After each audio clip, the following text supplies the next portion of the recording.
That's before your time. You don't know anything about that. This is not the first time I've heard of this. Right now, it's 9:02 a.m. Eastern Standard Time, June the 21st, 2018. I'm TstreeT Controversy. This is TstreeT Controversy Live. And it seems like a logical move for Billy Joe Saunders since he should be expecting backlash on the legitimacy of his injury that he stated that he had and backed out of the Martin Murray fight that's taking place this weekend on June the 23rd.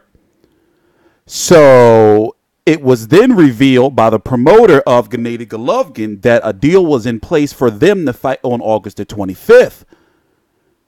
This was before CANELO versus Golovkin got finalized last week.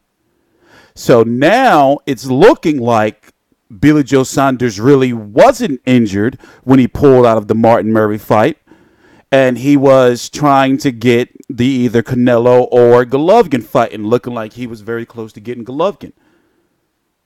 So he's been silent on social media. He's even though he don't know how to spell a lot of shit he be talking about, but you could pretty much get where he's going when he goes on his social media tears.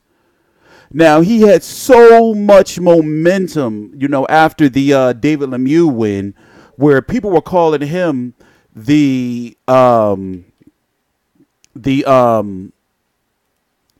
Mayweather of the 160-pound division. Remember that?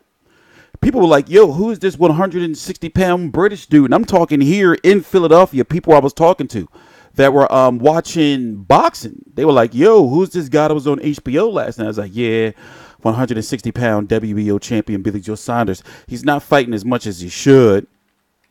But, and I gave them, the rundown that on his best day, he can beat any 160-pound fighter. He's very, very good. But what we're talking about here is looking like he may be moving up to 168 pounds now that he can get here. Watch a little bit of this. I'll be right back. TstreeT Controversy. This is TstreeT Controversy Live. Please subscribe.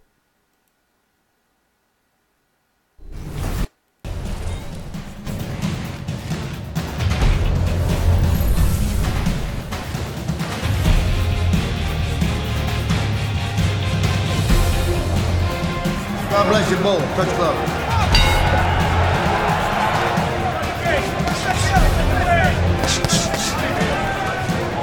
Now,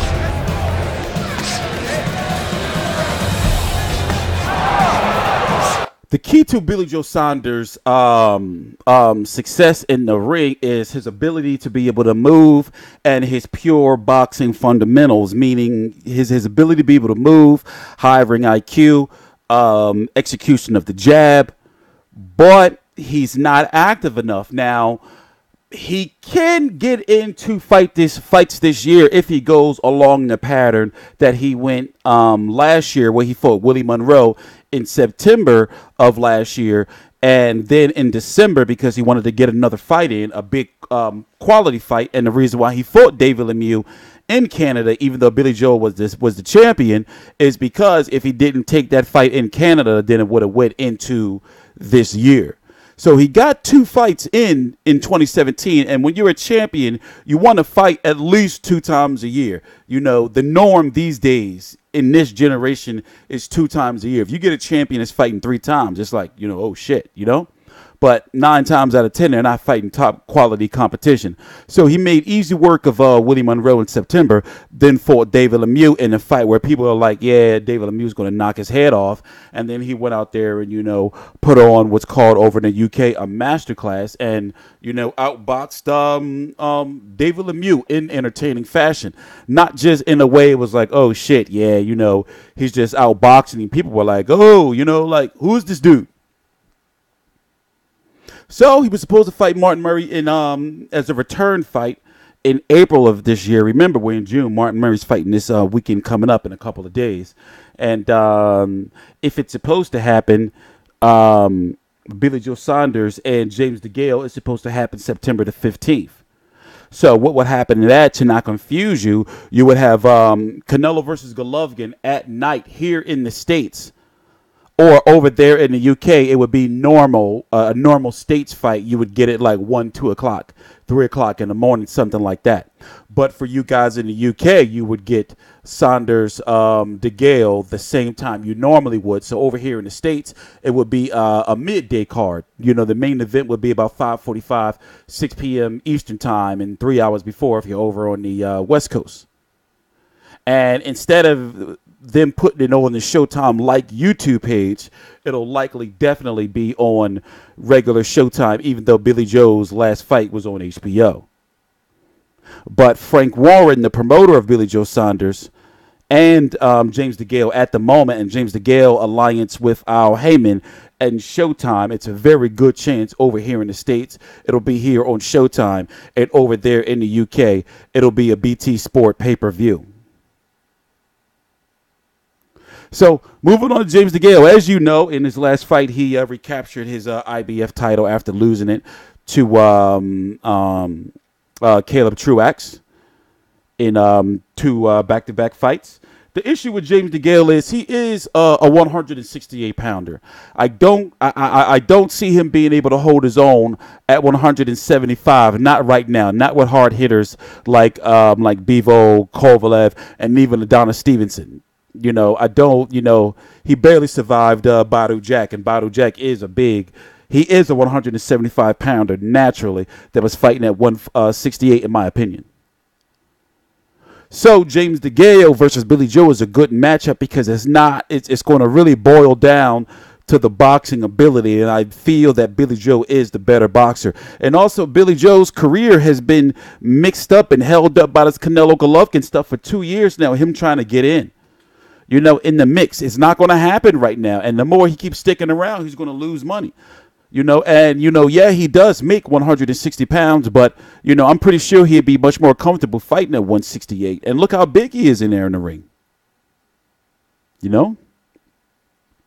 So, him versus James DeGALE, you have to think it would be at 168 pounds, and it would be for DeGale's IBF 168-pound title.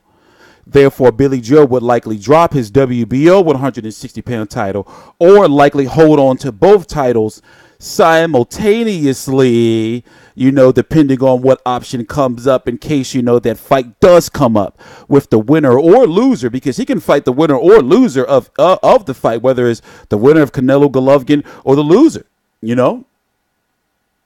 When it comes to the IBF, once you make that commitment to the IBF, you got to hold on to that belt or you got to fight your mandatories.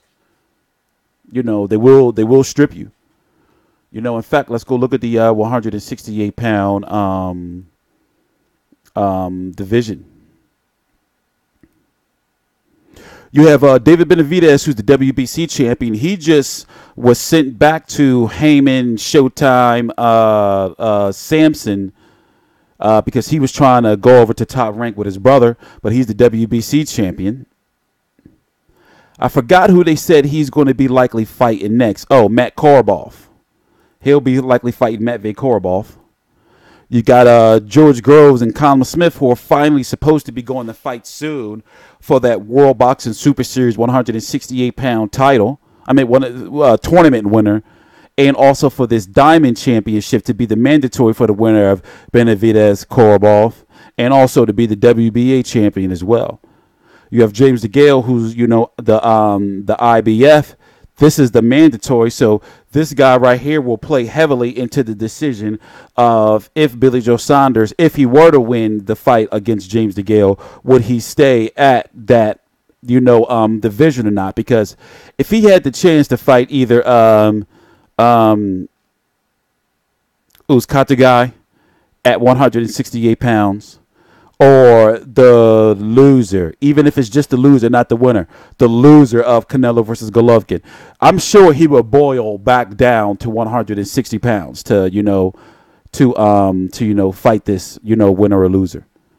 Then you have Gilberto Ramirez over on ESPN Plus, who he wants to have a unification. They were putting in the groundwork for unification between him and David Benavidez. It's much harder now that David Benavidez is back on the Showtime side of things. So you got to think that, you know, they're going to be building him up. You know, I guess Maybe they can get the winner of George Groves and Colin Smith. They can work something, out right there. But this is the landscape that Billy Joe Saunders will be injecting himself into.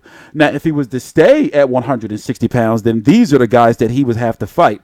Now, Demetrius Andrade is fighting. Where is he at?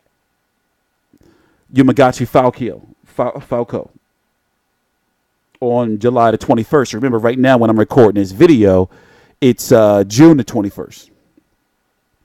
So he can't fight Billy Joe. He can't fight Danny Jacobs because if you don't know, Danny Jacobs is with Sky Sports, DAZN, HBO, Eddie Hearn, and Billy Joe Saunders, BT Sport, Box Nation.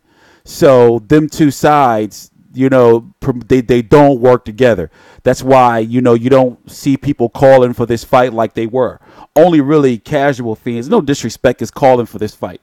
Hardcores, we all want to see it, but politically, especially in the people in the UK, they know it can't happen. But if you're a champion, you have to fight only somebody in the top 15, and look at the names that we have here. It's just nothing there. It's nothing there. And I don't know if I mentioned it to you, but Billy Joe Saunders and James DeGALE are friends. They're friends. Billy Joe Saunders even was talking about at the David Lemieux press conference. The David Lemieux press conference, that how his friend James DeGALE had went into the Caleb Truax fight with an injury. And look, he went in and lost that fight. And as you can see, these guys, they've been, like with each other. Pause. They homies. Tyson Fury too. But this is more significant, obviously, because they're in the same weight division. You see what I'm saying? So don't expect like no shit talk. It's a money fight. They're going for it. I can see why it makes sense for both sides, because on James DeGALE and what's the big money fight for him, and at 168 pounds. If Billy Joe moves up automatically, that's it. David Benavidez is out there, yeah, but that's not like a super big money fight. So we'll see. If it's supposed to happen September the 15th, then it should be announced soon. Also, it's going to be real interesting to hear what Billy Joe Saunders has to say, because he had to pull a power move after what happened when people found out, or it was exposed, that he really likely wasn't injured. He was trying to get the Canelo or the Golovkin fight. The Golovkin fight, in which the promoter, Tom Loeffler, confirmed with ESPN that there was a deal in place for him to fight Golovkin on August the 25th. And it didn't go, it didn't go through because Canelo and Golovkin got a deal done at the last minute. So it left Billy Joe without a fight. So which means he wasn't that injured when he was in negotiations for a fight. But anyway, I'm TstreeT Controversy. This is TstreeT Controversy Live. I'll cover every single major fight live. Please subscribe. All links to my social media right down below in the description box. We're doing some overhauling around here. Things are changing a lot. I'm going to be 35. And I just realized that I'm not going to be doing this anymore if I'm not going to, reach where I want to reach this year, especially since I had my whole life and death experience earlier this year. So, just I'll be talking more about what's going on in the next month. Well, I get a lot of things behind the scenes situated. TstreeT Controversy, TstreeT Controversy Live. Please subscribe.